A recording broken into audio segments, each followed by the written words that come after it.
Cher Dominique, tu es au cœur pour moi des questions qui concernent le devenir même du droit. Je crois qu'il s'agit de comprendre comment, dans le monde contemporain, nous pouvons parvenir à une pleine effectivité de la norme. Je connais trop de codes parfaits dans le monde. Ils sont parfaits parce qu'ils n'ont jamais connu la moindre des applications. Je suis méfiant à l'égard de la perfection du droit. Et je pense qu'en réalité, l'enjeu est dans la compliance. J'y vois un instrument indispensable à l'heure actuelle. Ce sont des instruments qui permettent de se réapproprier le droit et au-delà les valeurs qui sont essentielles. Donc cette démarche pédagogique vaut à mon avis beaucoup pour les jeunes dans le monde contemporain, parce que nous ne sommes plus dans un monde pyramidal, nous sommes dans un monde des réseaux, un monde incertain, un chaos, mais un chaos où nous pouvons vivre si chacun s'approprie des valeurs. On est absolument d'accord. Des valeurs, une base de principe et une régulation sur des parties prenantes très larges, c'est ça? Est-ce que vous voulez dire par là que la compliance incite l'entreprise à s'ouvrir sur des interactions nouvelles pour construire ces normes? C'est ça un peu l'idée que... Oui, sûrement, mais au sein même de l'entreprise, il y a aussi, je pense, une révolution à faire, et qui est de passer de la verticalité du pouvoir, des règles, un peu... Ça va, on ne veut pas même savoir, est-ce qu'elles vont réellement être appliquées? Je vais dire en anglais, enforce, c'est ça? Non, on a adapté des règles formidables.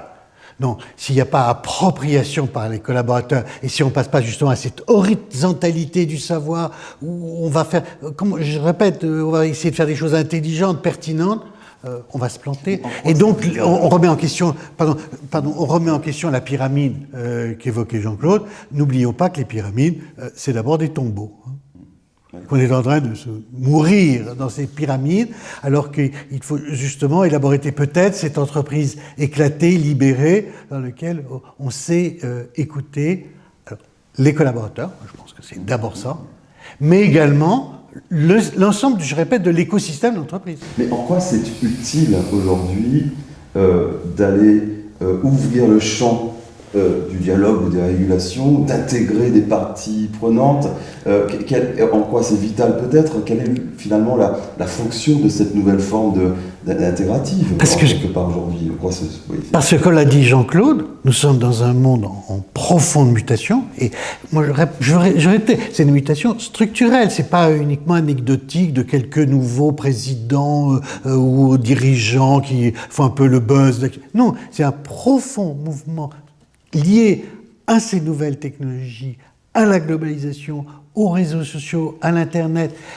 15 ans de transformation, de cette transformation numérique a profondément bouleversé la gouvernance des institutions, de la relation de l'individu à l'individu, de l'individu à son environnement et de l'individu à ses institutions.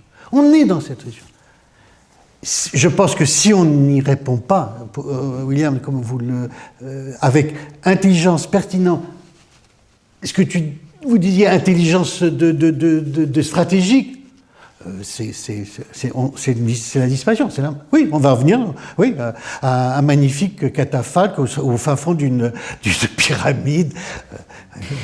Je vois dans toutes ces questions que nous abordons une occasion aussi de remettre en cause ce qui nous a façonné, surtout dans un monde occidental.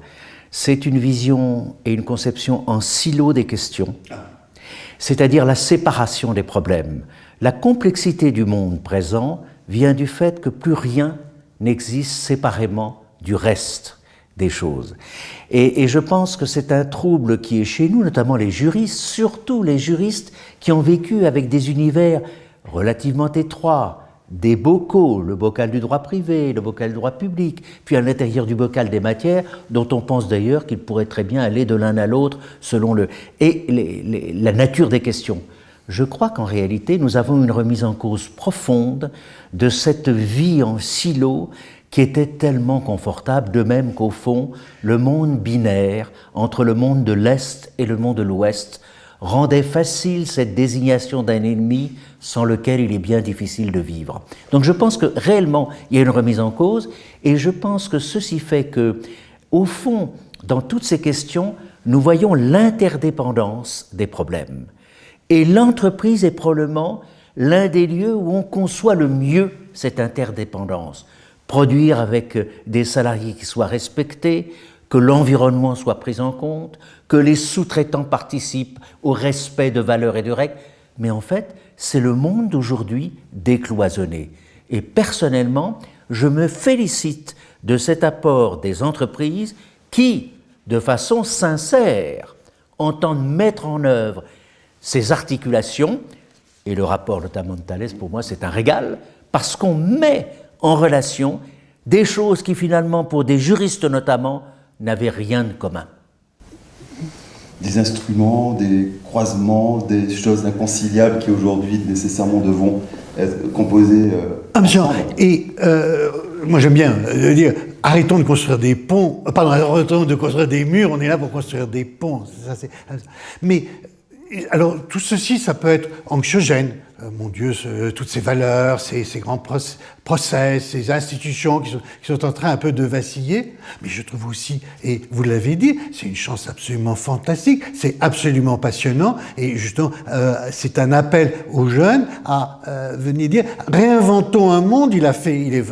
Soyons assez fiers de ce qui s'est passé. Moi, je pense que la démocratie créée du XVIIe et XVIIIe siècle par nos philosophes est un magnifique monument. Alors, c'est peut-être un peu... il est un peu figé, donc si le monde vacille, il est un peu en danger.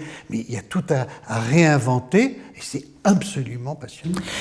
Je pense qu'il est très important pour nous, entre les générations, d'avoir une explication en profondeur sur ce que nous vivons.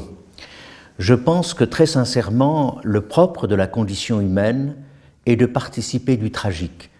Nous sommes sans arrêt confrontés à des éléments, des événements que nous considérons comme incompatibles avec la dignité de la personne humaine.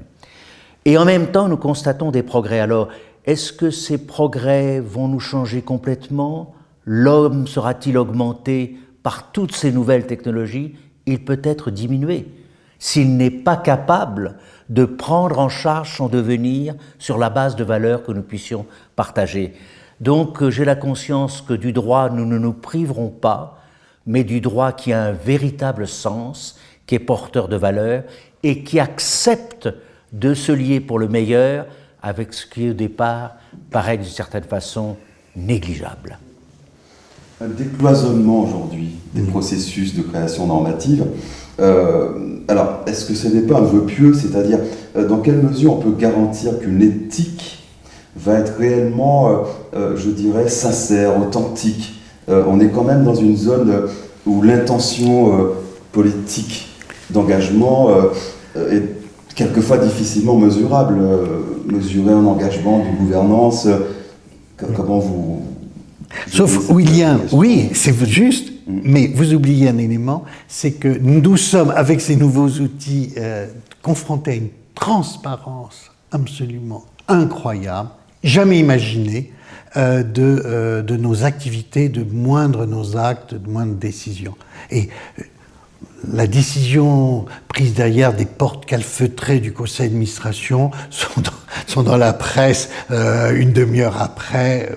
Et moi je suis très sensible à cette espèce de transparence, d'ailleurs jusqu'où, parce que peut-être qu'elle va trop loin, où les agences de notation, les enquêtes, les questionnaires, le reporting extra-financier devient absolument envahissant, et même jusqu'à le stade ultime, c'est le droit d'alerte, le fameux whistleblowing, qu'on est en train d'encourager et de développer. C'est la panacée universelle. Dans l'entreprise elle-même, vous allez savoir tout ce qui s'y passe. Et la moindre conduite ou comportement qui ne serait pas fonction des normes. Je me demande même d'ailleurs si on ne va pas nous obliger à caresser des petits chats en permanence, parce que c'est très important. Il faut être conscient de l'importance. La loi Sapin, en France en particulier, cette compliance qui devient obligatoire aujourd'hui. Et puis de cette protection, alors le Sapin 2, le devoir de vigilance, mais c'est aussi le New UK Bribery, nouvelle législation anglaise sur le New Slavery Act, sur les principes directeurs de l'OCDE, et on a non seulement des règles qui vont dire notre conduite, des normes, même des évolutions, des tendances, on voit bien que sur la relation de l'homme et de la femme, il y a des changements absolument considérables qui se passent actuellement, mais donc la corruption était quelque chose qui était considéré comme totalement normal, estimable, parce que ça faisait gagner des marchés, qui est totalement inacceptable. Certaines rémunérations de certains dirigeants sont inacceptables pour une opinion publique. Donc, on a cet incroyable changement mis sous les feux des projecteurs, non plus des médias, mais des réseaux sociaux, des communautés sociales, de l'Internet, etc. Et ça, c'est un incroyable changement. Donc, la cosmétique, pour répondre à votre question, non, ça c'était les années 80. On ne peut que se réjouir de progrès qui ont été réalisés dans les domaines que notre ami Dominique vient d'évoquer. Il y a de réels progrès qui étaient impensables il y a quelques années. D'ailleurs, je suis un peu surpris, notamment au regard des droits des États-Unis d'Amérique, des normes, de voir certaines personnes s'étonner de l'existence de certains dispositifs qui existent depuis déjà très longtemps. Ce combat est très ancien et il était gagné contre des entreprises qui avaient de très mauvaises pratiques. Et nous nous réjouissons de cela. Et il ne faut pas se lamenter de ce qui est une cause de progrès. Par contre, il faut se demander comment les choses vont se passer, notamment avec les jeunes maintenant dans l'avenir. Une chose me préoccupe. Il est tout à fait souhaitable d'encourager toutes ces procédures, car au fond, c'est du droit procédural ou de la procédure qu'il s'agit maintenant toujours. Le monde de précaution est un monde procédural. Mais il faut éviter que le sentiment de la contrainte, de la bureaucratie, de l'inutilité, finalement n'arrive à triompher des vraies raisons et des valeurs. Et il faut craindre d'un populisme qui serait finalement soucieux de ruiner l'état de droit. L'état de droit, c'est-à-dire des institutions, des droits pour les citoyens, une transparence, des principes de contradiction, c'est quelque chose qu'il est très difficile de construire et avec le temps, il faut le construire, mais si facile à détruire et à remettre en cause. Et donc, je sens dans la compliance, l'éthique, une immense opportunité, la consécration d'années de travail, de persévérance entre organisations qui au départ n'étaient pas faits pour se connaître ni s'entendre. Et je pense que notre ami Dominique est au cœur de cette dynamique. Il faut donc tout faire pour préserver, j'allais dire, cet acquis mondial qui est concordant. Parce qu'enfin, félicitons-nous d'un verre à demi plein et non pas à demi vide sans arrêt. Nous avons une certaine concordance entre les organisations. L'OCDE joue un rôle très important, l'ONU et à l'intérieur l'OIT, l'OMS, que d'organisations qui maintenant concordent, la Banque mondiale aussi qui adopte un certain nombre de principes concordants. Et pourtant, nous pourrions, par une sorte de déception, d'aigreur, de revanche, remettre tout en cause. Rien n'est acquis dans nos progrès. Qu'est-ce que vous évoque tout ça ? Moi, je voudrais juste, et qui est pour moi un peu une conclusion de ce que j'ai envie de dire, c'est de revenir au XVIIIe siècle, de citer Jean-Baptiste Say, qui disait si l'on veut que telle manière d'être, telle habitude de vie s'établisse, la dernière chose à faire est d'ordonner que l'on s'y conforme. Voulez-vous être obéi ? Il ne faut pas vouloir qu'on fasse, il faut faire qu'on veuille. Est-ce que je puis citer simplement, mais de mémoire et sans doute la trahir un peu, Marguerite Yourcenar, qui refuse de parler d'optimisme et de pessimisme. Sa devise, les yeux ouverts sur le monde. Ces conclusions inspirantes, en quelque part, nous amènent un peu dans une prospective maintenant. Finalement, la France du XXIe siècle, ou peut-être l'Europe, dans le contexte actuel, j'ai envie de dire, d'une certaine culture plutôt du droit dur, du rigide, quelle est votre vision de ce qui se joue aujourd'hui en France? Est-ce que les entreprises, selon vous, sont en train, en France ou en Europe, d'aller sur ce mouvement d'une compliance, d'une certaine souplesse, d'une régulation plus large? Est-ce que la culture des organisations le permet, managériale comment vous voyez cette France ou cette Europe aujourd'hui? De mon expérience en confrontant avec des grandes entreprises, je dis aussi bien françaises, européennes et même de façon mondiale, de dire que, le respect de la loi, le respect des règles qui nous sont imposées, conventions internationales, est de plus en plus considérable. Oui, les entreprises sont de plus en plus en conformité. Programme d'intégrité, programme de conformité, et sous le regard non seulement des censeurs étatiques, des administrations, des tribunaux, des médias, mais de l'opinion publique. Et je dis, y compris de l'intérieur, avec le droit d'alerte, le whistleblowing.